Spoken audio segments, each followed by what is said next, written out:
এই সন্তানগুলোকে বিনা হিসেবে জান্নাত দিবে। বলেন না সুবহানাল্লাহ। দুনিয়ার জমিনে যেমন কিছু মানুষ পাওয়ারফুল থাকে, কিছু মন্ত্রী পাওয়ারফুল থাকে, তারা যেমন প্রাইম মিনিস্টারে অথবা কোনো জায়গায় ঢুকতে গেলে কোনো পারমিশন লাগে না, ঠিক যেই নাবালক সন্তানগুলো, যাদের সন্তান মারা যাবে ওদেরকে আল্লাহ তাআলা তো পাওয়ার দান করবে, তারা জান্নাতে ঢুকতে কোনো অনুমতি লাগবে না, সরাসরি জান্নাতে ঢুকবে। বলেন না সুবহানাল্লাহ।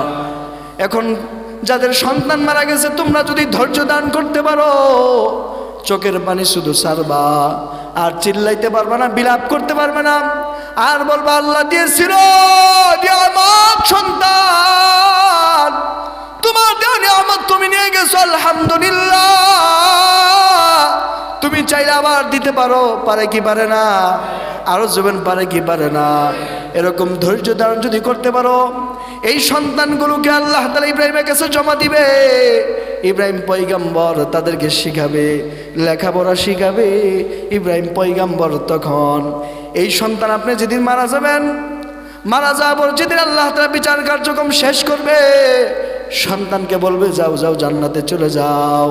সন্তান বলবে আল্লাহ, যেই মার গর্ভে আমি 10 মাস 10 দিন থাকলাম, ভূমিষ্ঠ হইতে কত রক্ত জড়াইছি, আমার মা আমাকে কত কষ্ট করে লালন পালন করছে, আমার মা আমাকে কত কষ্ট করে দুধ পান করাইছে, আমার মা আমার বাবা আজকে জাহান্নামে, আমি তাদের কাছে ছোট থাকা অবস্থায় তুমি আমাকে নিয়ে আসছো। মা বলে আমি তৃপ্তি মিটাইতে পারি নাই, মার কোলে উঠে আমি তৃপ্তি মিটাইতে পারি নাই, বাবাকে বাবা বলে আমি তৃপ্তি মিটাইতে পারি নাই। আজকে আমার মা বাবা জাহান্নামে থাকবে, আমি সন্তান জান্নাতে যাবো, এটা হইতে পারে না। আমার মা আমার বাবাকে তুমি দাও, তাদেরকে একসাথে নিয়ে জান্নাতে যাব। বলেন না সুবহানাল্লাহ। আল্লাহ তাআলা ওই সময় মার আকৃতি একটা ফেরেশতা আনবে, বাবার আকৃতি আরেকটা ফেরেশতা আনবে, আইনে বলবো সন্তান এই যে তোর মা, এই যে তোর বাবা, যা যা তাদেরকে নিয়ে জান্নাতে যা। সন্তান ওই মুহূর্তে খুশিতে আত্মহারা হয়ে যাবে, একটা দৌড় দিবে গো, দৌড়াই দৌড়াই মার কোলে উঠবে, ওঠার পর সন্তান নাকটা নাকের সাথে লাগাইবে, লাগায় চেহারাটা মলিন করে নামে আসবে, আরেকটা দৌড় দিবে, বাবার কোলে উঠবে, কোলে ওঠার পর নাকের সাথে নাক লাগাইবে, লাগানোর পর চেহারাটা মলিন করে নামবে। আল্লাহ জিজ্ঞেস করবে সন্তান, মা চাইলি মা দিলাম, বাবা চাইলি বাবা দিলাম, কেন তাদেরকে ওখান থেকে কুল থেকে নেমে আসলি? সন্তান বলবে আল্লাহ, এটা আমার মা না, এটা আমার বাবা না, আমার মা যদি হইতো, আমার মা, আমি সন্তানকে হারানো ব্যথায় কাঁদতে কাঁদতে কলিজা পড়ে গেছে, আমি যখন সন্তান নাকের সাথে নাক লাগাইছি তখন আমি বুঝতাম এটা আমার মা, আমার মার গেরা শুনলে আমি চিনে ফেলতাম এটা আমার মা না, আমার বাবা যদি হইতো, যখন নাকের সাথে নাক লাগাইছি তখন আমি বুঝতাম এটা আমার বাবা, আমার বাবা সারা জীবন আমার জন্য কাঁদছে, কলিজা পুরাইছে, আমি কলিজা পুরা গন্ধ আমি পাইতাম। আল্লাহ বলে সন্তান আমি তোকে পরীক্ষা করলাম, দেখি তুই তো আসল মা চিনস কিনা, তো আসল বাবা চিনস কিনা। তখন বলবে আল্লাহ ডাক দিয়ে বলবে সন্তান এটা তোর মা না, এটা তোর বাবা না, এটা দুইটা ফেরেশতা। এবার আসলেই তার মাকে তার বাবাকে যদি জাহান্নামী হতে ওখান থেকে তুলে আনে কাছে আনবে, আনার পর সন্তান দৌড় দিয়ে মার কোলে উঠবে, নাকের সাথে নাক লাগাবে, বলবে হ্যাঁ আল্লাহ এটা আমার মা, আবার বাবার কাছে যাবে, নাকের সাথে নাক লাগাবে, বলবে হ্যাঁ এটা আমার বাবা। আল্লাহ তাআলা ওই সময় বলবো সন্তান তোকে আমি নাবালক অবস্থায় নিয়ে আসছিলাম, যাও যাও তোমার মা তোমার বাবাকে নিয়ে জান্নাতে চলে যাও। বলেন না সুবহানাল্লাহ। এজন্য যাদের সন্তান নাবালক অবস্থায় মারা গেছে, মনে করেন জান্নাতে একটা টিকিট আল্লাহ তাআলা আপনাকে দিয়ে রাখছে। বলেন না সুবহানাল্লাহ। সন্তান যদি কখনো মারা যায়, মারা গেছে রে কাঁদছে, এইভাবে চিল্লে কান্দাকারি করা যাবে না। করা যাবে?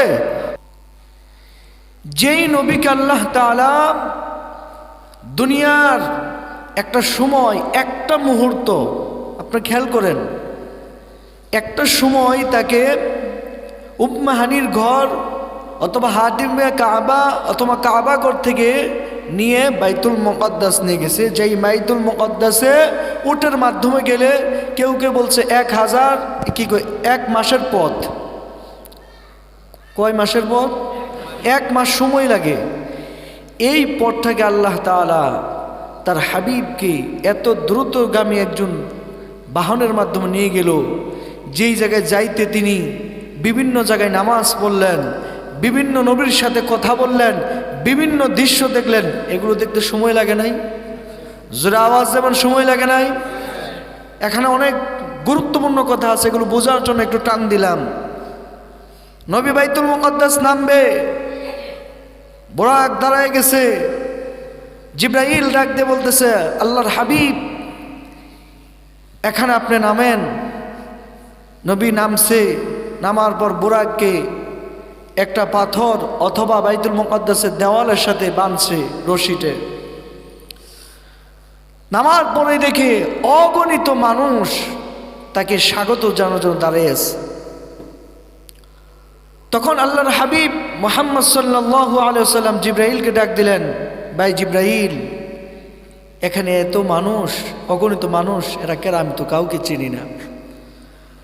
ওই সময় জিবরাইল আলাইহিস সালাতু ওয়াস সালাম নবীকে ডাক দিয়ে বলেন, ও আল্লাহর দোস্ত মুহাম্মদ, আল্লাহ তাআলা আপনাকে আজকে এত সম্মান, এত মর্যাদা, এত সম্মান, এত মর্যাদা অধিকারী বানাবে, যেই সম্মান, যেই মর্যাদা আল্লাহ তাআলা পৃথিবীর কোন নবীকে দান করে নাই। বলেন না সুবহানাল্লাহ। এই কথা বোঝার জন্য আরেকটা উদাহরণ নেন।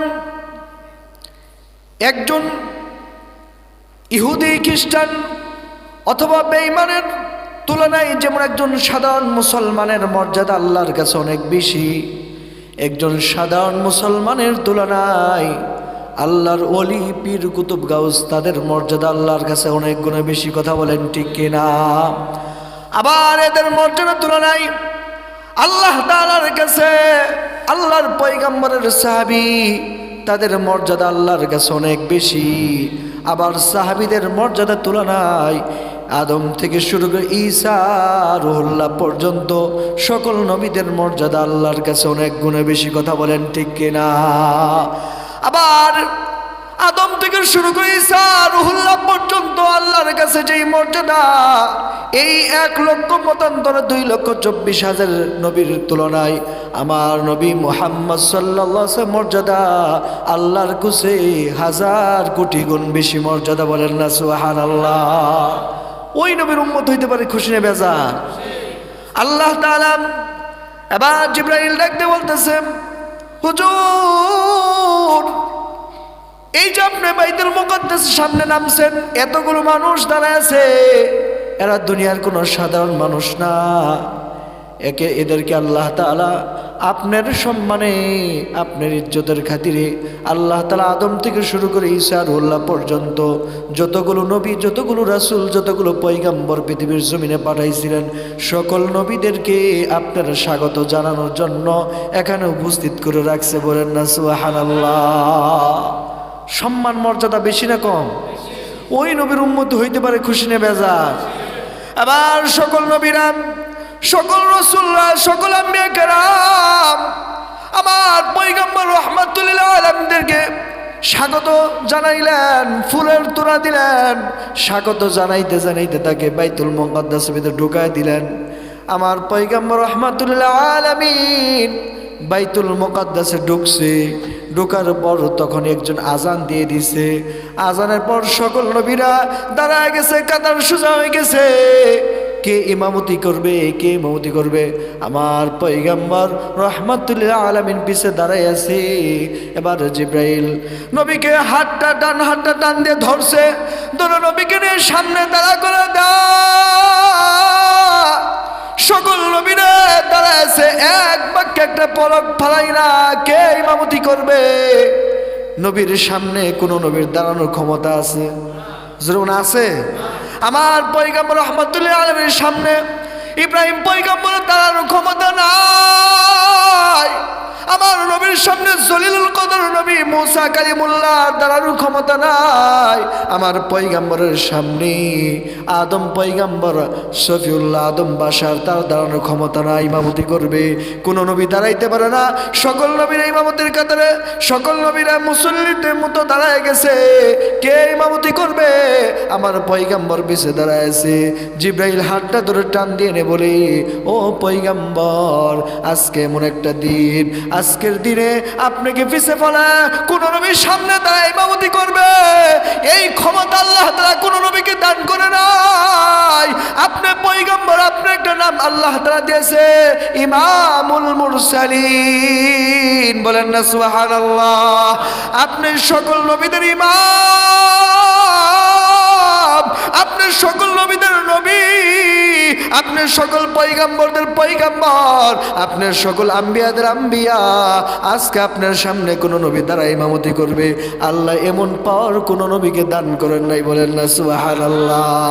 আপনি একটা নাম আল্লাহ তাআলা দিয়েছে ইমামুল মুরসালিন, আপনি নবীদের ইমাম। আজকে আপনার সকল নবীরা আপনার পিছে মুক্তাদি হয়ে দাঁড়াবে, আপনি পয়গম্বর রাহমাতুল আলামিন দ্বারা ইমামতি করবেন, আর সকল নবীরা আপনার মুক্তাদি হবে। আপনার নামটা ইমামুল মুরসালিন, আল্লাহ তাআলা সেই নামটা আজকে বাস্তবায়ন করবে। বলেন না সুবহানাল্লাহ। আবার আমার পয়গম্বর রাহমাতুল আলামিন নামাজে দাঁড়ায় গেলেন, 2 রাকাত নামাজ পড়াইলেন। সকল নবীরা তার পিছে মুক্তাদি হয়ে নামাজ পড়লো। নামাজ শেষ, সকল নবীরা বসে গেছে। সকল নবীরা এরকম বসে গেছে মসজিদের ভিতরে। বসার পর দেখেন ঘটনা, নবী এরকম মিম্বরে বসছে আমার পয়গম্বর রাহমাতুল্লাহ আলামিন। এবার এক একজন নবী দাঁড়ায় যা। এবার বুঝেন দেখি, 1 লক্ষ নবী যদি থাকে অথবা 2,24,000 নবী যদি থাকে, এক একজন যদি দাঁড়ায় দাঁড়ায় ভাষণ দেয়, নবীর সাথে কথা বলে, সময় লাগছে কি লাগছে না? 1 মিনিট করে সময় লাগলো, কত সময় লাগছে হিসেব করেন দেখি। প্রত্যেকটা নবী, আমার নবী চেয়ারে বসে আছে, আর এক একজন নবী দাঁড়ায় দাঁড়ায় ভাষণ দিতেছে, নবী শুনতেছে, নবী পরিচয় নিতেছে। সকল নবী আমার নবীর প্রশংসা করেছে। কোন কোন নবী আমার নবীকে ছেলে বলে বলছে, কোন কোন নবী আমার নবীকে ভাই বলছে, কোন কোন নবী আমার নবীকে প্রশংসা করছে। এমন কোন নবী নাই আমার নবীর প্রশংসা তার জবান দিয়ে বের হয় নাই। 1 লক্ষ মতান্তরে 2,24,000 নবী, সকল নবী ওই দিন বাইতুল মুকাদ্দাসে ভাষণ দিয়েছে, আমার নবী শুনছে। ভাষণের পর্ব শেষ, আবার নবী সকল নবীদের কাছে বিদায় নিছে, মুসাফা করছে। সময় লাগছে কি লাগছে না? এখানে যদি 2 লক্ষ মানুষ থাকে, আমার সাথে মুসাফা করে, সময় লাগবে না? জোরে বলেন, লাগবে কি লাগবে না? এই কথা বোঝানোর উদ্দেশ্য আছে, ভালো করে মনে রাখবেন। সময় লাগছে কি লাগছে না? সকল নবীদের কাছে আমার নবী বিদায় নিছে। বিদায় নেওয়ার পর এবার নবী প্রথম আসমানের দিকে যাবে, বোরাকে উঠছে জিব্রাইলের মাধ্যমে। এবার নবীজি এবার বুরাক নিয়ে প্রথম আসমানের দিকে রওনা হয়ে গেছে। প্রথম আসমানে যাওয়ার পর জিব্রাইল যায় টক টক করে লক দিছে, তখন তার কলিং বেল নাই, দরজা ভিতরে লক করছে। দরজার প্রহরী ডাক দিয়ে বলে, কে আপনি? সালাম দিয়েছেন, আপনার পরিচয় কি? বলে, আমার নাম জিব্রাইল, সাথে কে মুহাম্মদ সাল্লাল্লাহু আলাইহি ওয়াসাল্লাম। বলেন না সুবহানাল্লাহ। বলে, তার কি আসার অনুমতি আছে কিনা?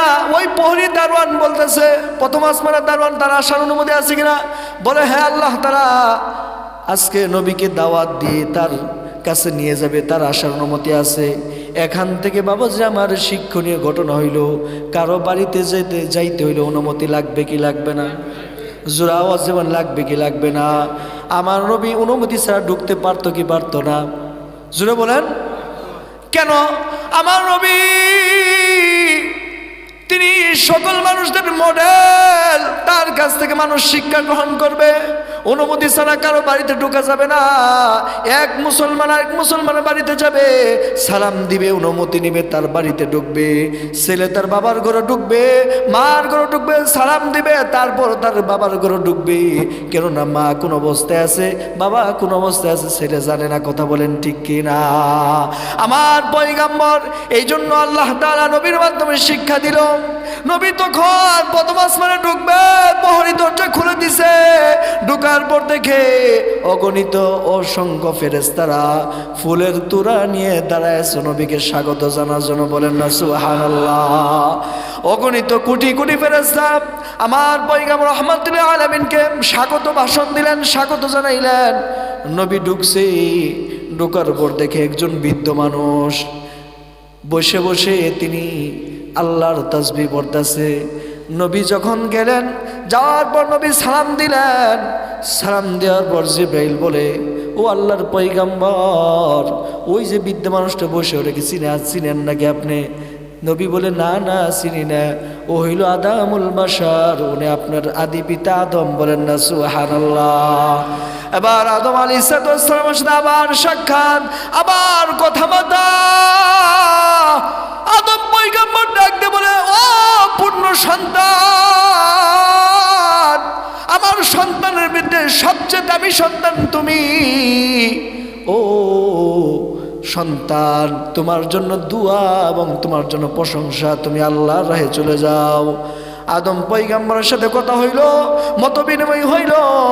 নবী তখন ওই জায়গায় একটা দৃশ্য দেখছে। আদম পয়গম্বর একবার ডান দিকে তাকায়, তখন হাসে, আবার বাম দিকে তাকায়, তখন কান্দে।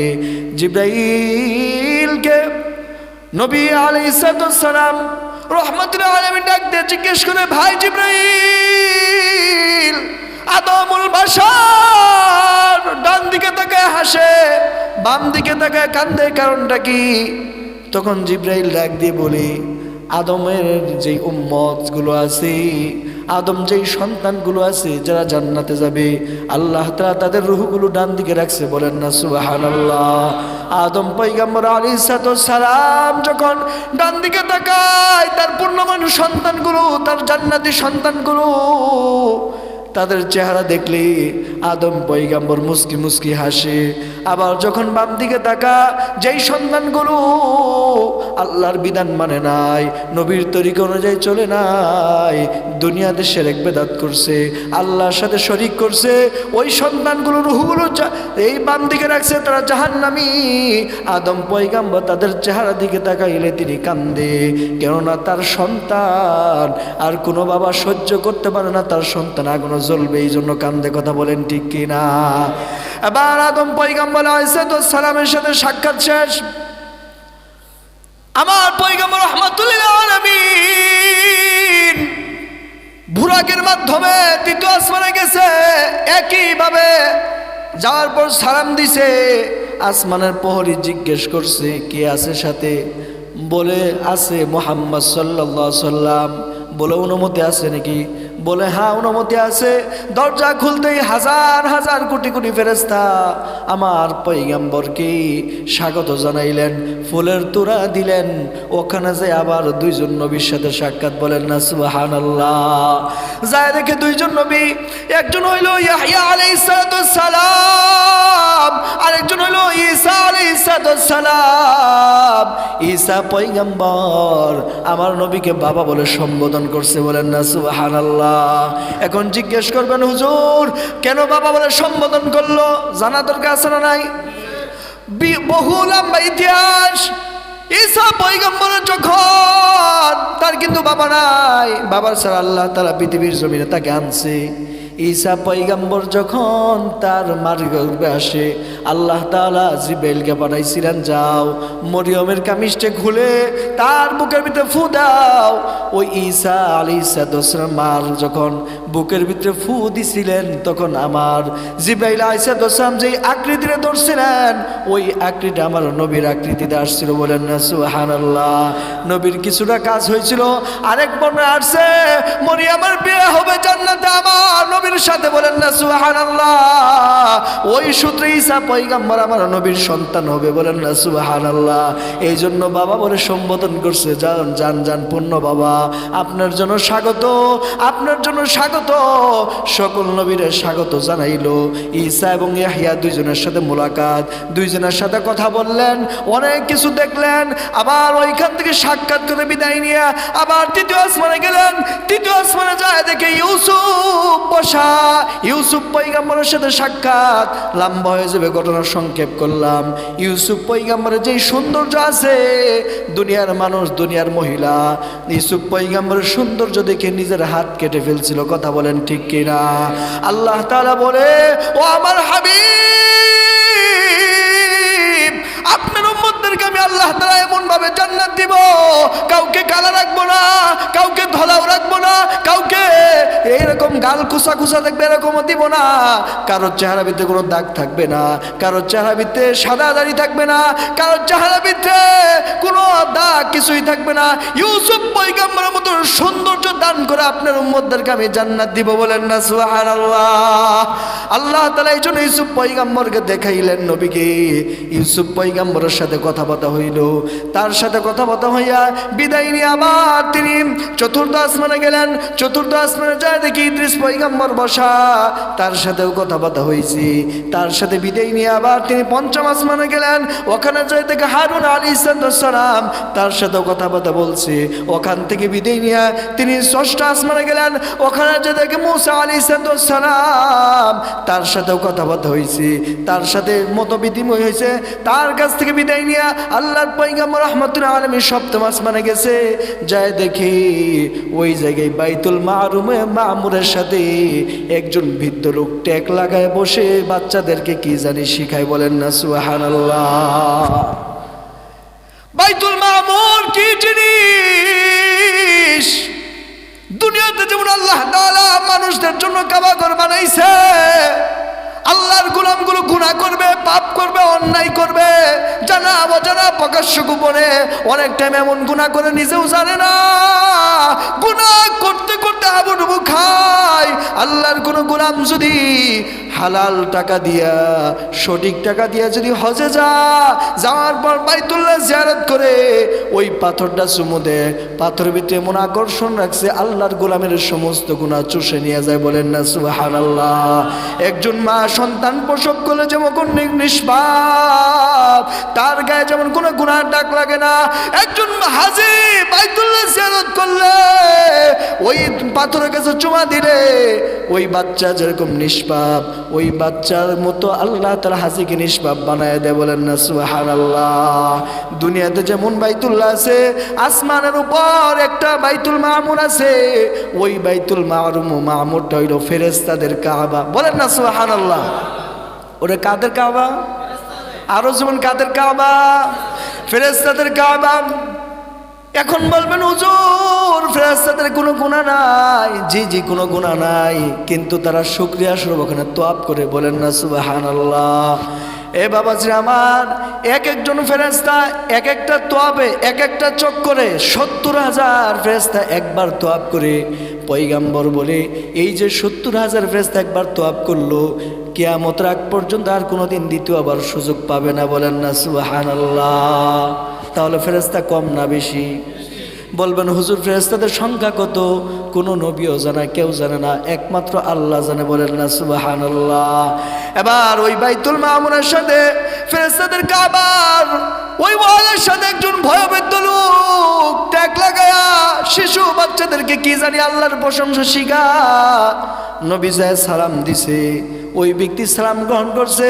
জিবরাইল ডাকতে বলে হুজুর যেই ব্যক্তিকে সালাম দিলেন উনি কে জানেননি? বলে না না, উনি হইল জাতির পিতা মিল্লাতা আবিকুম ইব্রাহিম। উনি হইল জাতির পিতা ইব্রাহিম আলাইহিস সালাম। বলেন না সুবহানাল্লাহ। জাতির পিতা কি পরিবর্তন হয়? জাতির পিতা মানুষ বানাইলে কি হয়? জাতির পিতা কয়জন? আরো যেমন কয়জন? জাতির পিতা কয়জন? জাতির পিতা মানুষ কখনো বানাইতে পারে না, আল্লাহ মুসলমানদের জন্য নির্ধারণ করে দিয়েছে। কথা বলেন ঠিক কিনা? আল্লাহর আইনের বিরুদ্ধে যারা নতুন করে জাতির পিতা বানাবে ওরা কখনো ভালো মানুষ হইতে পারে না। কথা বলেন ঠিক কিনা? আল্লাহর আইনের বিরুদ্ধে যাওয়া যাবে, কেননা আল্লাহর কোরআনে বলছে মিল্লাতা আবিকুম ইব্রাহিম। গোটা মিল্লাতের জন্য জাতির পিতা একজন, সেটা হচ্ছে কে? আরো যেমন কে? তাহলে জাতির পিতার নাম কি? ইব্রাহিম আলাইহিস সালাম টেক লাগায় বসে আছে। এখানে একটু ভালো করে মনোযোগ দেন। নবীর সাথে পরিচয় হয়ে গেল। দেখি ইব্রাহিম আলাইহিস সালাম ছোট ছোট বাচ্চা, তাদেরকে তিনি আল্লাহর প্রশংসা শিখায়। ছোট ছোট নাবালেক বাচ্চা, তাদেরকে প্রশংসা শিখায়। ও যুবক বাবাজির আমার, যারা পিতা আছেন, যাদের সন্তান নাবালক অবস্থায় মারা গেছে, অথবা দুনিয়াতে ভূমিষ্ঠ আর 1 মিনিট পরে মারা গেছে, অথবা 1 বছর পর মারা গেছে, 2 বছর পরে মারা গেছে, 1 মাস পরে মারা গেছে, অথবা বালেগ হওয়ার আগে মারা গেছে, আল্লাহ তাআলার কাছে সময়ের বড় দাম। আল্লাহ এই জন্য বলছে ওয়াল্লাহ, সময়ের কসম, জামানার কসম, কালের কসম। কেন সময়ের কসম, জামানার কসম, কালের কসম কেন খাইলো? যেই সন্তান দুনিয়াতে ভূমিষ্ঠ 1 মিনিট পর মারা গেল, অথবা 1 মাস পর মারা গেল, অথবা 1 বছর পর মারা গেল, অথবা বালেগ হওয়ার পর মারা গেল, বালেগ হওয়ার আগে মারা গেল, এই সন্তানগুলোকে আল্লাহ তাআলা ওই ইব্রাহিম পয়গম্বরের কাছে পাঠাইয়া দেয়। বলেন না সুবহানাল্লাহ। এ বাবাজিরা আমার, বুখারী শরীফের 1382 নম্বর হাদিসে ভিতরে আসছে, যেই সন্তান নাবালক অবস্থায় মারা গেল, দুধ সন্তান, ওই সন্তানকে আল্লাহ তাআলা তার জন্য একজন দুধ মা ওইখানে নির্ধারণ করে দেয়। বলেন না সুবহানাল্লাহ। তাকে জান্নাতের ভিতরে একটা দুধ মা নির্ধারণ করে তাকে দুধ খাওয়া। এখন এই সন্তানগুলোকে ইব্রাহিম পয়গম্বর শিক্ষা দেন। ইব্রাহিম পয়গম্বর এই সন্তানগুলোকে লালন পালন করে। আরেকটা হাদিসে ভিতরে আছে, ইব্রাহিম পয়গম্বর এবং তার স্ত্রী সারা দুইজনে মিলে লালন পালন করে। কেন লালন পালন করে? কিয়ামতের ময়দানে তার বাবাদের কাছে এই সন্তানগুলো বোঝায় দেওয়া হবে। বলেন না সুবহানাল্লাহ। যাদের সন্তান মারা গেছে, মারা করে শোনো, নাবালক অবস্থায় অথবা ভূমিষ্ঠর পর মারা গেছে, তোমার যদি একটা সন্তান মারা যায়, এই সন্তানের কত পাওয়ার, এই সন্তানকে আল্লাহ তাআলা এত পাওয়ার দান করবে, কিয়ামতের ময়দানে আল্লাহ তাআলা এই সন্তানগুলোকে বিনা হিসেবে জান্নাত দিবে। বলেন না সুবহানাল্লাহ। দুনিয়ার জমিনে যেমন কিছু মানুষ পাওয়ারফুল থাকে, কিছু মন্ত্রী পাওয়ারফুল থাকে, তারা যেমন প্রাইম মিনিস্টারে অথবা কোনো জায়গায় ঢুকতে গেলে কোনো পারমিশন লাগে না, ঠিক যেই নাবালক সন্তানগুলো, যাদের সন্তান মারা যাবে, ওদেরকে আল্লাহ তাআলা তো পাওয়ার দান করবে, তারা জান্নাতে ঢুকতে কোনো অনুমতি লাগবে না, সরাসরি জান্নাতে ঢুকবে। বলেন না সুবহানাল্লাহ। এখন যাদের সন্তান মারা গেছে, তোমরা যদি ধৈর্য দান করতে পারো, চোখের পানি শুধু ছাড়বা, আর চিল্লাইতে পারবে না, বিলাপ করতে পারবে না, আর বলবা আল্লাহ দিয়েছিল নিয়ামত সন্তান, তোমার দেওয়া নিয়ামত তুমি নিয়ে গেছো, আলহামদুলিল্লাহ। তুমি চাইলে আবার দিতে পারো, পারে কি পারে না? আরো জীবন পারে কি পারে না? এরকম ধৈর্য ধারণ যদি করতে পারো, এই সন্তানগুলোকে আল্লাহ তাআলা ইব্রাহিমের কাছে জমা দিবে। ইব্রাহিম পয়গম্বর তাদেরকে শিখাবে, লেখাপড়া শিখাবে। ইব্রাহিম পয়গম্বর তখন এই সন্তান, আপনি যেদিন মারা যাবেন, মারা যাওয়ার যেদিন আল্লাহ তাআলা বিচার কার্যক্রম শেষ করবে, সন্তানকে বলবে যাও যাও জান্নাতে চলে যাও। সন্তান বলবে আল্লাহ, যেই মার গর্ভে আমি 10 মাস 10 দিন থাকলাম, ভূমিষ্ঠ হইতে কত রক্ত জড়াইছি, আমার মা আমাকে কত কষ্ট করে লালন পালন করছে, আমার মা আমাকে কত কষ্ট করে দুধ পান করাইছে, আমার মা আমার বাবা আজকে জাহান্নামে, আমি তাদের কাছে ছোট থাকা অবস্থায় তুমি আমাকে নিয়ে আসছো। মা বলে আমি তৃপ্তি মিটাইতে পারি নাই, মার কোলে উঠে আমি তৃপ্তি মিটাইতে পারি নাই, বাবাকে বাবা বলে আমি তৃপ্তি মিটাইতে পারি নাই। আজকে আমার মা বাবা জাহান্নামে থাকবে, আমি সন্তান জান্নাতে যাবো, এটা হইতে পারে না। আমার মা আমার বাবাকে তুমি দাও, তাদেরকে একসাথে নিয়ে জান্নাতে যাব। বলেন না সুবহানাল্লাহ।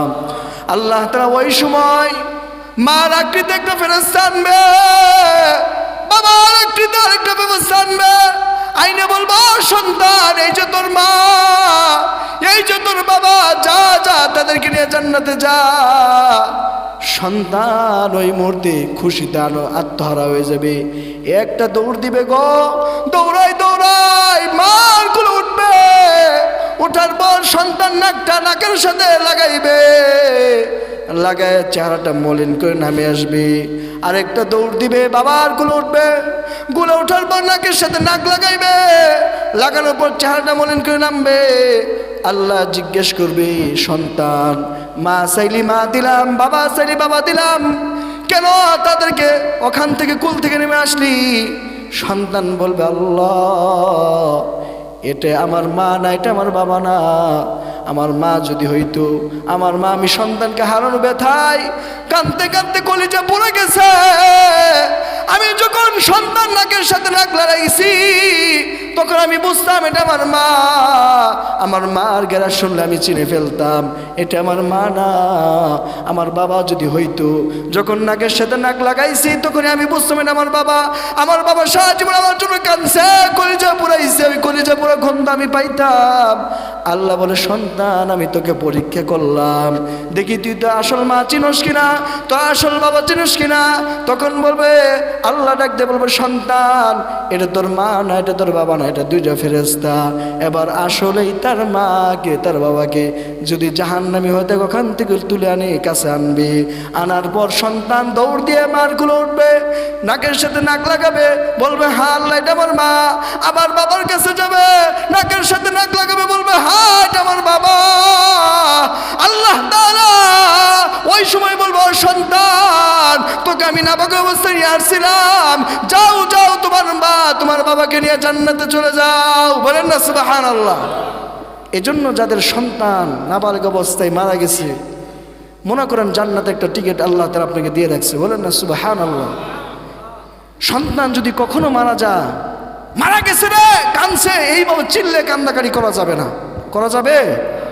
কানবেন, আপনাকে কানতে হবে, সেটা চোখ দিয়ে পানি পড়বে কিন্তু আওয়াজ হবে না। ধৈর্য ধারণ করতে হবে। ধৈর্য ধারণ যদি করতে পারেন, আল্লাহ তাআলা আপনাকে উত্তম পুরস্কার, এই সন্তান আপনাকে সুপারিশ করে জান্নাত নিয়ে যাবে। সুবহানাল্লাহ।